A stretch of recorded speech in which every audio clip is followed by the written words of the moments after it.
Okay, fantabulous. Great, great. We are live at top of the evening, ladies and gentlemen.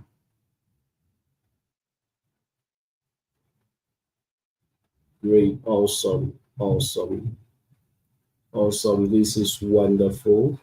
This is great. So, top of the evening, ladies and gentlemen, and welcome again to another amazing moment, another amazing session. Today we're covering something really pretty important. We are looking at how to succeed even in a difficult economy.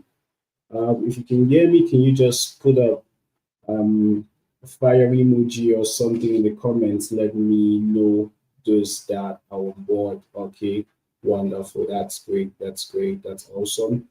So today we're looking at something pretty important, right? Pretty much very, very relevant for our times and seasons. And we are looking at how to succeed even in a difficult economy. And it's something that has really been very important to talk about because through these the economy is hard, things are tough, right? Except you're not a living being, except you're not a human being, you're not alive like myself, then you would agree that the economy is hard, things keep getting worse every day, prices keep escalating, you know. But the fascinating thing with all of this is the fact that you know, amidst all the global economic recession, the hard times and difficulties, there are some people that will never feel, will never get to taste any of this hardship. And it's not even because of where they are coming from. It's not even because of their country of location, right? But because of what they know and what they do. I'll tell you this, right? If you look at every poor country in the world, whether in Africa, in Asia, wherever, they are rich and wealthy people. And if you look at even the wealthiest countries, talk about Dubai, talk about USA, talk about Qatar, talk about anywhere, you still have very poor people, probably even poorer than some poor in quote countries. You get the point? So it's not really an issue of location. A couple of people are like, if I could travel to Europe, it's going to be fine for me. There are people in Europe that are wishing to come to Africa. Yeah, so it's not really about your geographical location.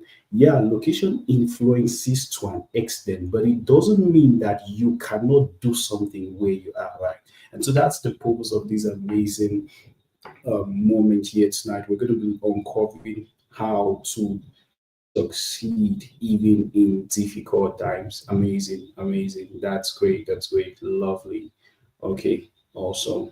So very first thing I'd like to tell you is one shocking truth is the fact that thought times are really unavoidable, right? You can't really avoid them. In fact, you cannot. As a matter of fact, Joseph was also mentioning earlier, right?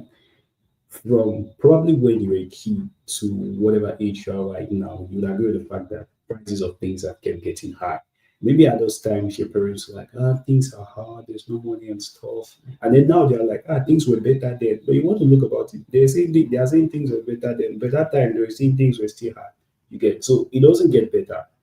The hardship doesn't change. You get time does not eliminate hardship or tough economies or difficult times. Hardship doesn't. Time doesn't. It's something that is going to keep increasing. Inflation is keep going to increase, and prices are going to skyrocket. And things are just going to be more tough. You get so long as there are humans on earth, there are different countries, economies. There hard times are bound to exist. It's bound to exist, those hardship. You get so you trying to avoid it is really impossible. You cannot avoid it, but you can deal with it. You get so let's look at something next. It's the fact that hard times are actually good times. Now, this is something that sounds, very weird to say, but I'll tell you the truth. Hard times are really, really good times. They are excellent times. Now, let me give you a little backstory. Yeah, hard times are actually a proof that there is an opportunity and that there is abundance of wealth. Now, let's go back a little bit of time.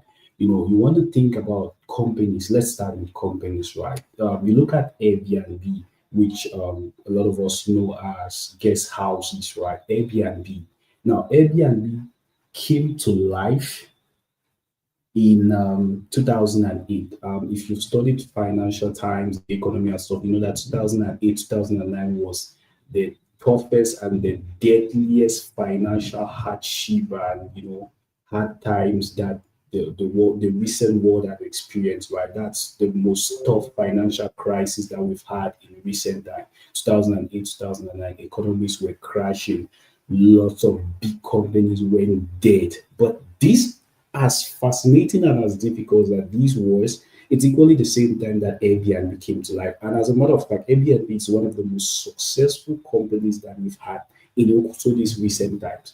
So while others were drowning, while others were dying, a hero was emerging. And that's to tell you that the fact that there are hard times doesn't mean they're actually bad times. They are good times. Now, let's even go out of Airbnb. Let's do something very common. Apple, right? Apple was founded, mainly by Steve Jobs and a couple of other people and stuff like that down the line. But if you look at the story of Apple, in the early 2000s, right? The early 2000s where the dot-com bubble was just going on. It is that same time that Apple launched what they call iPods. You get now iPods revolutionized the whole industry. It first of all had a lot of impact on the company Apple themselves, and it equally transformed the way musics are being dealt with. Prior to that time, musics were just burned in discs, and you need to buy them and you listen to like disco and kind of stuff. But iPods brought a revolution in the industry, which first of all had a very big impact in the revenue and the profits that Apple made as a company. But it really changed the whole industry. So even in that times where the dot-com thing was just crashing and everything was hater scatter, that is the same time that Apple transformed and became what it is today. You get my point? Apart of Apple, let's equally look at Netflix. Pretty much, I would like to believe that everybody here should know of Netflix. If not, most people have used it actually, right? Netflix too came at this same time in the early 2000s where the whole dot-com bubble was just going on. That is the same time that Netflix came to life. At least Apple was already existing, but that's when Netflix came to life. And it has stood the tens of time. In fact, it's been one of the most profitable, businesses in terms of investing in their shares and all of that. You get now part of these three. Let's now look at person because I believe you listen to me. You're actually a person. You're not a company. Maybe you do have companies that way, but you're a person first before you know these companies, right? And let's look at a man called John D. Rockefeller. Now, probably most of us we know Elon Musk as the richest man in the world right now, right? Which is pretty good, pretty amazing. But if you're looking at the past 200 years, Elon Musk is not the richest person. He's not, right? If we are to equate it to inflations of now, John D. Rockefeller is the richest person that the modern world has seen. He actually controlled the whole of the oil industry in the US and most likely the whole world in his time. You get, but now the fascinating thing is the fact that John D. Rockefeller he didn't come from a super wealthy family. His father was not some president or some wealthy businessman, tycoon, and kind of stuff like that. He rose from nothing, but that's not the story of the day. The thing that caught my attention in studying this man, John D. Rockefeller, is the fact that in 1873, right, in 1873, where the economists were downing, people were going mad, things were just scary, businesses were falling. It is that same time that John D. Rockefeller was buying businesses. He was grabbing them, accumulating them, piling them, buying small, small businesses. A lot of people were scared. A lot of people were pulling money. They were rushing out of business and stuff. He was gathering, gathering, gathering. And before you know it, in the blink of an eye, he became the commander of the oil industry in the whole of the United States. And the United States is the world power. So if you're controlling the US, you're literally controlling the world. In fact, his own share of the oil industry was so big that they eventually had to break his companies because he was controlling a lot. They had to break his companies. And even upon splitting his companies, he still controlled. Look at BP, British Petroleum, um, Halliburton, Shell, all of most of the big companies, apart from probably Saudi Aramco, but most of the big companies that you do have today, BP, Shell, Halliburton, and all of that, they all are part of John D. Rockefeller's empire. You get They are all part of his empire. So even breaking them down, they still stand and they still control so many years now. You get now. Let's even step a little bit from John D. Rockefeller. Let's go into Bible times. And the reason I love Bible is the fact that it's the most important as the most transformational book that we can have, that we can read, right? And we're looking at the man Isaac. But just before we continue, I would like to know, is everybody following up? How is it going? If you can hear me loud and clear, just put up comments there in the comment section. Okay, nice, nice. That's great. That's great. Also, so let's look at the man Isaac. Now, a little backstory. Isaac is the promised son of Abraham, who was the friend of God that God called out, right, and say, "I'm going to bless you, and out in you the nations of the world be blessed. You'll be the father of the faith, and all of that. I'll raise a nation out of thee," and so on and so forth. Now, before dying, Abraham had a lot of wealth. He had a lot of servants, a lot of goods, a lot of animals, and stuff like that. And Isaac, being his true and the promised son, he gave him actually everything that he had, because the Bible tells us that they just settled the other people, but all the inheritance was given to Isaac. Now, if you go a little bit down the line, you see that after Abraham died, Isaac lost a lot of the things that his father left him. Probably poor management. I don't know. The Bible is not explicit on that. But at one point, it came that things were so bad that Isaac thought of running and going to Egypt. And God told him, "No, don't run, stay here." He stayed in the land where he was, and God told him to plant. He planted, and he reaped so much so that the neighboring nations around him were envying him. Now, let me explain what this means. It means the whole nation is envying you as one man. Think about it. United States, the whole of the US is envying you as an individual, not even your surrounding. It's envying you alone, that you're so big, you're so powerful, you're so influential, you're so wealthy. That is exactly what happened to Isaac. But remember, back from then, Isaac had lost almost everything. He was thinking of going, he was thinking of Japa. You get what we call Japa. He was thinking of running away to another country. And it doesn't really sound like a bad idea, because his father Abraham had done it before. When times were hard, Abraham went to Egypt and God blessed him there. So Isaac thought probably, okay, this might be the right thing to do. But again, it brings me back to what I was saying in the start. Your environment doesn't have 100% control. As a matter of fact, you have majority control. You can be in the worst environment and thrive, and you can be in the best environment and collapse. You get the point? So hard times are good times. It just needs you to know what to do. That's what differentiates it. It's your insight that empowers you to command. It is not from being a wealthy family. Isaac was from a wealthy family. He lost everything. If he didn't know what to do at that time, it would have been wasted. You get? Same thing with Japan. After the Second World War, Japan was reduced to nothing. But today, Japan has one of the best economies worldwide. Why? Because they understood and they found out. They found out, they understood, and they applied what they needed to do. The economy is so robust, so strong, so amazing. Let's not even talk about South Korea. South Korea was like they banished them from Malaysia. Malaysia is the main country. They banished South Korea. You see, like let's say like we have Cameroon now. Then they banish like Southwest from the country. Southwest is even rich. Let's say they banish like far north, you get, or the most poorest site. South Korea literally had nothing. They didn't even have drinking water at the time that they became a nation. They were nothing. No businesses, no industries, nothing. I think that was 1960 or 1961, thereabout. And this same South Korea today is he has one of the best educational systems in the world. Clean water, excellent domestic side, and so on and so forth. What other example should I quote? Dubai? You get all of these things. So it is to tell you that times are actually there to reflect opportunities for those that can be vigilant and keen enough to see them. You with me? Now, so we have understood this. Now let's look at how to actually overcome these hard times. So now you agree with the fact that hard times cannot be avoided and that hard times are good times. So how do you maximize this hard time? The very first thing is that you need to think, see, and believe in possibilities. Now, let me explain what I mean by thinking, seeing, and believing in possibilities. Firstly, you need to understand that as a human being, or as a human, you're a spirit. You're not your flesh, you're a spirit, you have a soul, and you're living in a body, right? So that's actually who you are from creation.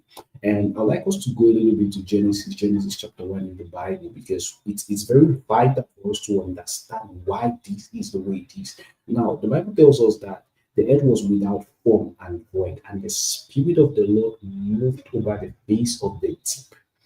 And in the process of that movement, the earth was nothing, but God brought it into existence. What did He do? He looked at it, He saw what He wanted, He believed that it could happen, and He spoke it into existence. You get that's exactly what happened. The Bible didn't tell us that God sent His hands, started digging. He looked at it, He thought about it, He believed it to come, and He spoke it into existence. You get. And then the Bible tells us something that we are gods. We were created in the image and likeness and similitude of God. So what we have is the nature of God, that same creative nature and power. So it just needs you to understand who you are, your identity, and then put it into work, and you're going to see a lot of things being shaped, a lot of things being coming into existence. Jesus spoke this in the New Testament. He says that if you believe, you will command the mountain to be removed, to be uprooted and be planted in the sea. You get just by your belief. So you need to think it, you need to see it, and you need to believe it. The reason why you need to see is because you can only go as far as you can see. Remember when God wanted to bless Abraham, He said, as far as you can see, I'm going to give it unto you and your seed for a possession. So if you cannot see far, you're not going to get it. And this seeing is not about your physical eyes, it's how creative, how big you can visualize things in your mind. For something to come into existence, for your hardship to end, for the good life to come, you need to already see that good life in you. You get a lot of people believe that they're just going to live an average life. Because they're from a poor family, they're just going to be poor all their lives and stuff like that. No, nobody said that. The fact that you're coming from whatsoever background, it doesn't define you. It doesn't. As a matter of fact, nobody was born poor. Nobody was born rich. Everybody was born the same way. You might be born from a poor family, but you were not born poor. You were born as a human being. The same thing with everybody. You get? So it is your growth, it is your understanding, it is your application that puts you in the position where you are. Do you get the point? So that's the first thing. You need to think. You need to be able to visualize those possibilities like, hey, I can do it. I can be this person. Because trust me, you can work as hard as you want, but if you cannot see the life that you want, if you cannot see yourself getting out of that situation, you're just going to be turning around the same cycle. The hustle, the bustle, hand to mouth, and mediocre life, and all of that. No.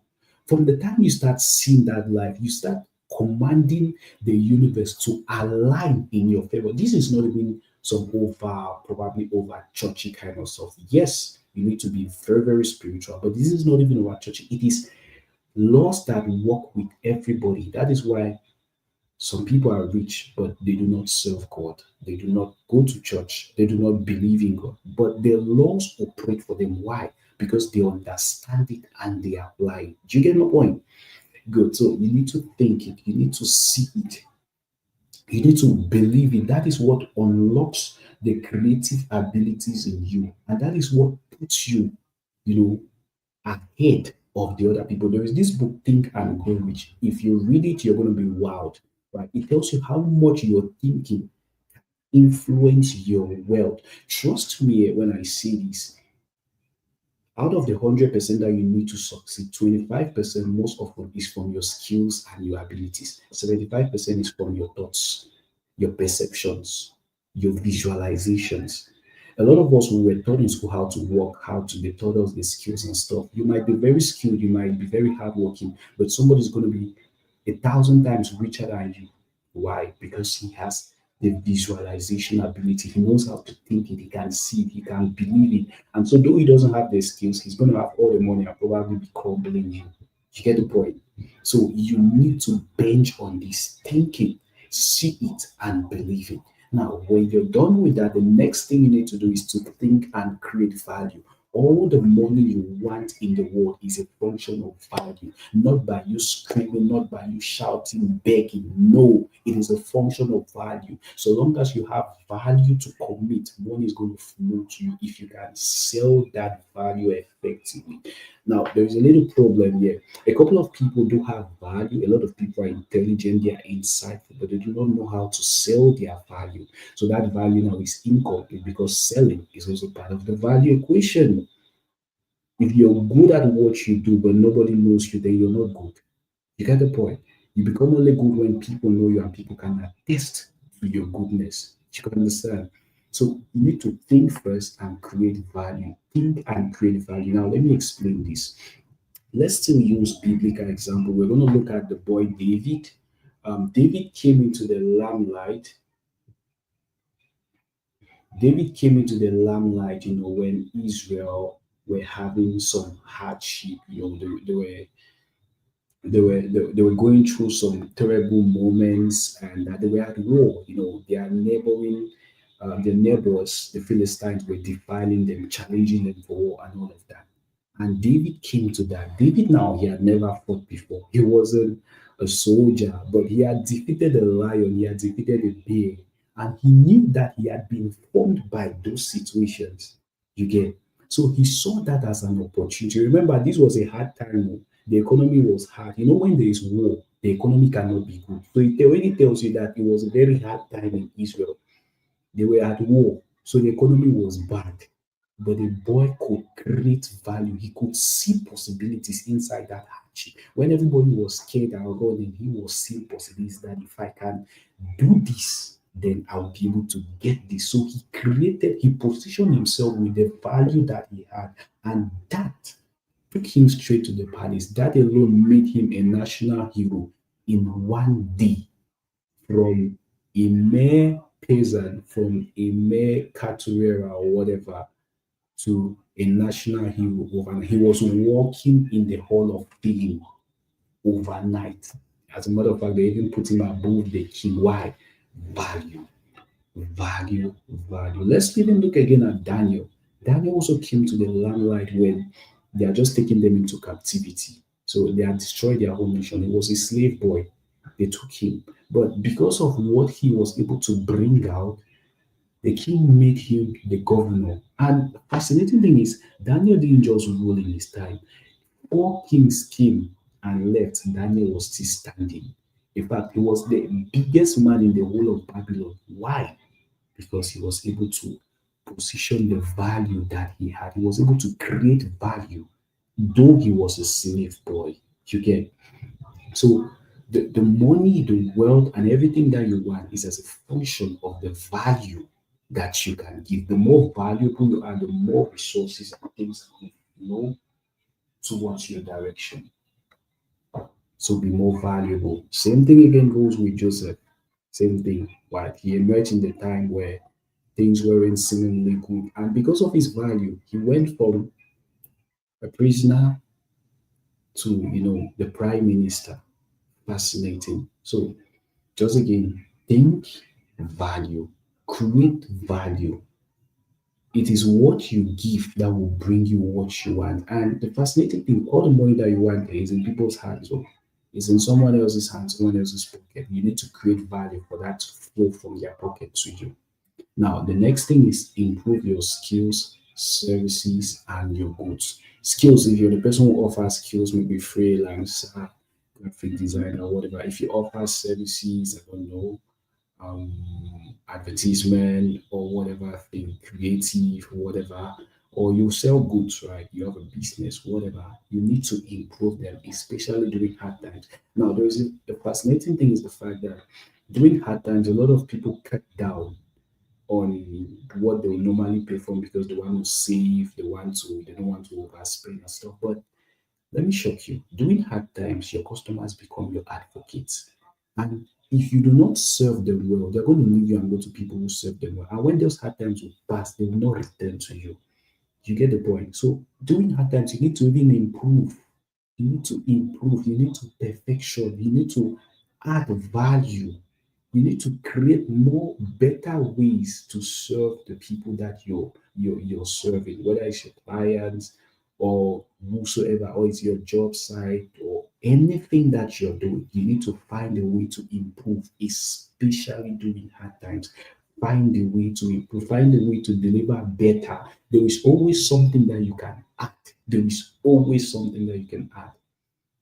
Okay, so find a way to solve better problems, to improve on your skills, to improve on your services, to improve on your goods.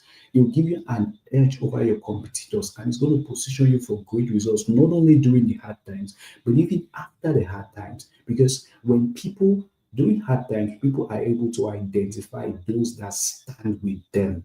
And so when the hard times are gone, there's just that bond of loyalty that sticks around. You get, except that you breach it. But if not, these people are going to stay with you. You get the point. So that's it. Improve your skills, your services, and your goods.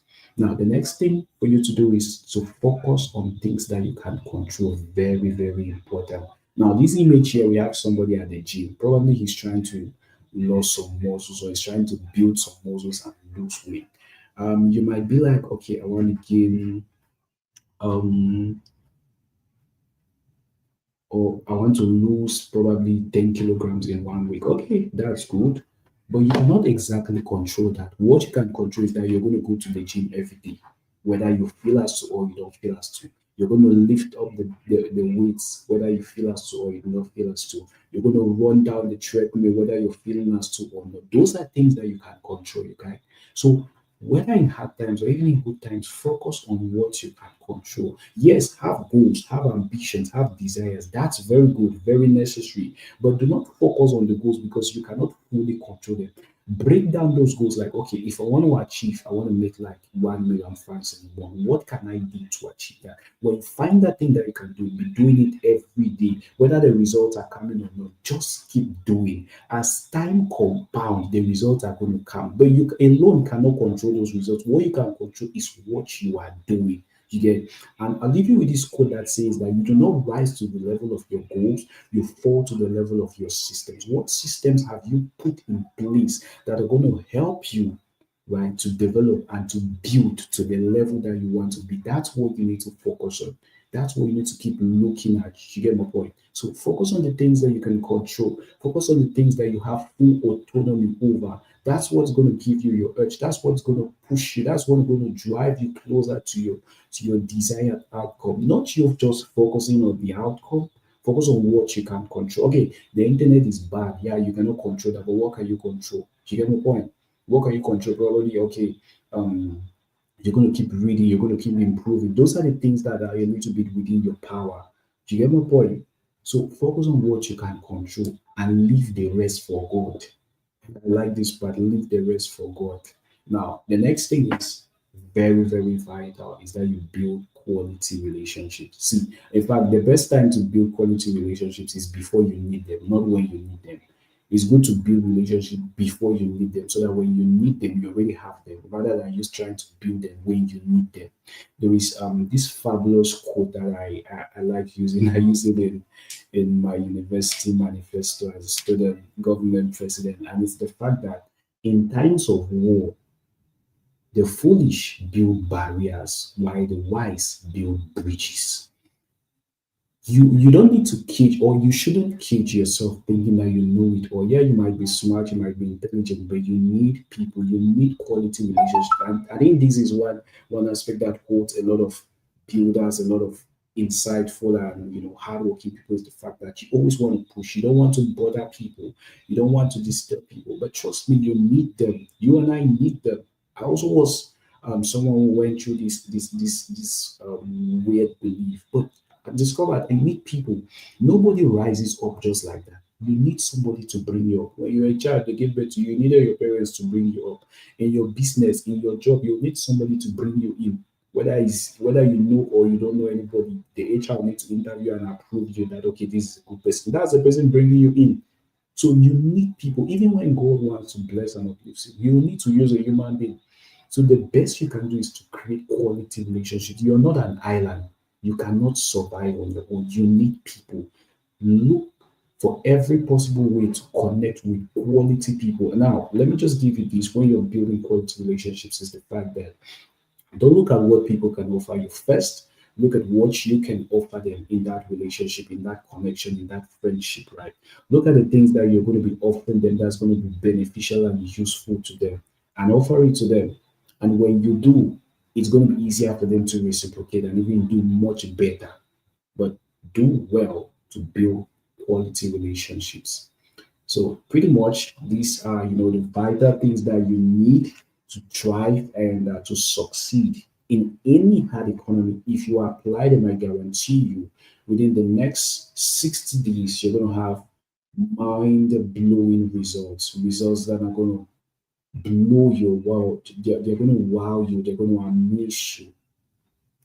But just before you go, right, I want you to keep this very, very important. Do not depend on one source of income, not your job, or if you have a job, okay, look for a side also. Look for other things, but be careful. Don't try and create um, side struggles while thinking you're creating side hustles. No, be very, very careful. This is a very great topic. We cannot really cover that today, but do well not to have just one sort of income. What if they fire you from that job? What if that business is get destroyed? What if, okay, you can no longer offer that service? Where do you turn to? You need something else. The Bible itself says, "Cast thy bread upon the waters."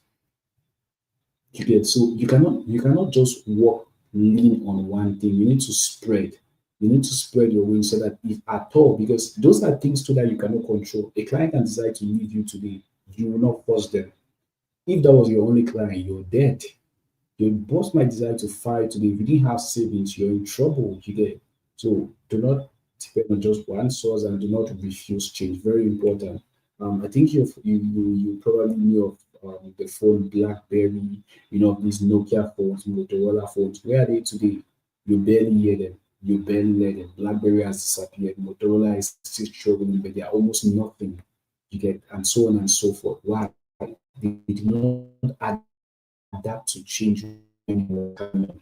We are in artificial intelligence and tech um, times nowadays, but a lot of people don't even know how to use AI, even just for as an assistant or something. You need to learn, you need to adapt as much as possible because the world keeps changing.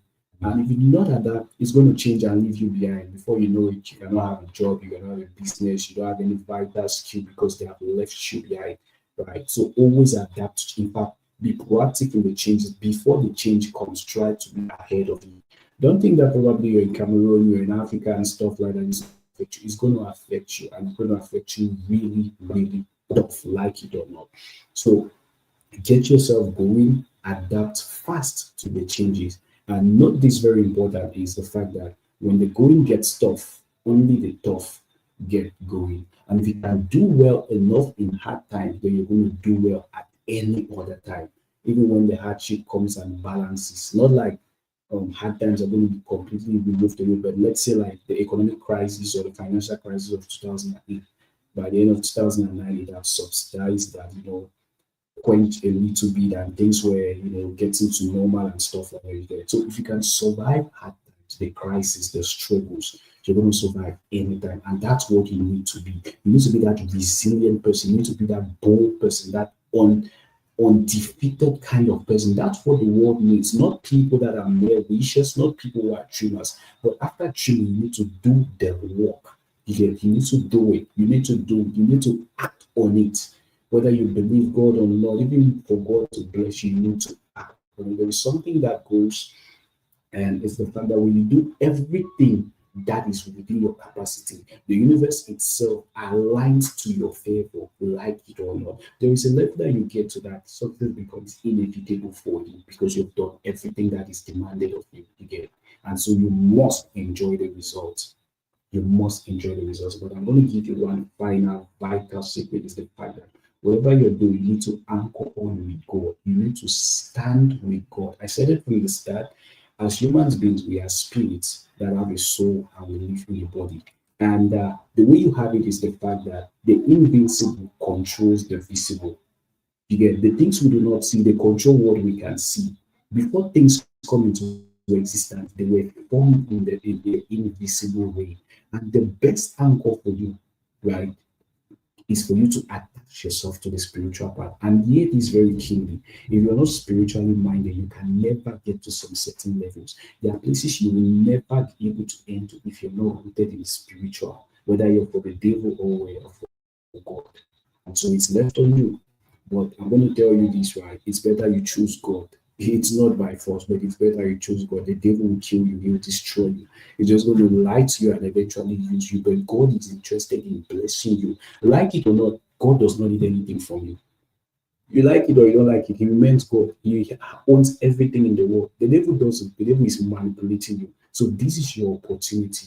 And if you want to, be rooted in God, probably you're a Christian before, and then some sort you backslided, or your relationship with God has not really been strong. But you know that this journey of being a great person, you need God. I'd just like you to, send us a message to any of the admins for those that are in the group, or if you're not in the group, you can just put it in the comments there, right? That you want to join the Vessels of Honor family, and we're going to support you. We're going to work with you. We're going to grow with you. We're going to build with you because this is a community for you, with you, and by you, not some fake person trying to say something, but people that are growing with you and achieving those results with you. So remember, message any of the admins or send, just put it in the comments, and we're going to reach out to you and assist you, right? Or you can click on the link on our community. You'll be able to join us on WhatsApp anyway. You can just click on the link on our bio. You'll be able to join us on WhatsApp, on Telegram, or Instagram, TikTok, Twitter. No, not Twitter for now. Facebook. Any social media handle with our logo there, Vessels of Honor, and we're there to assist you. So, with that, I wish you an amazing time, and I look forward to hearing your testimonies. Look forward to hearing your feedback as how you emerge from hard times by applying the things that we've shared with you. Thank you very much, and have an amazing evening. Bye bye.